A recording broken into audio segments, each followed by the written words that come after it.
आप देख रहे हैं वासुदेव ब्रेकिंग न्यूज़। जी, सहाफ़ी हैं मुनीफ़ फ़ारूक साहब। उन्होंने एक ख़बर दी है। वो कहते हैं कि हाल ही में भी, जैसा कि आप सब जानते हैं, कि वज़ीर आज़म मियाँ शहबाज शरीफ साहब की साबिक़ मुस्लिम लीग नून के रहनुमा, अब वो आजकल नाराज़ हैं, चौधरी निसार अहमद साहब से मुलाकात हुई उनकी रिहाइशगाह पर, और फिर इस तरह की इतलात ये दी गई कि शायद इमरान खान साहब से किसी किस्म की मफ़ाहमत के लिए या कोई डील के लिए चौधरी निसार से मुलाकात की है वज़ीर आज़म साहब ने,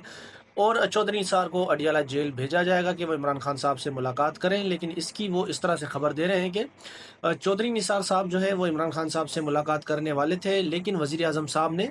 ये मुलाकात उनसे कर कर इमरान खान से मुलाकात चौधरी निसार की रुकवाई। एक तो ये खबर दे रहे हैं, फिर दूसरी वो ये कहते हैं कि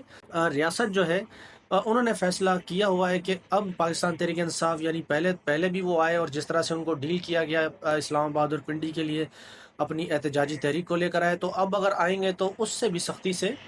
इनसे निपटा जाएगा अगर ये फिर कोई एहतजाजी तहरीक इस्लामाबाद या पिंडी के लिए लेकर आते हैं। और उसके अलावा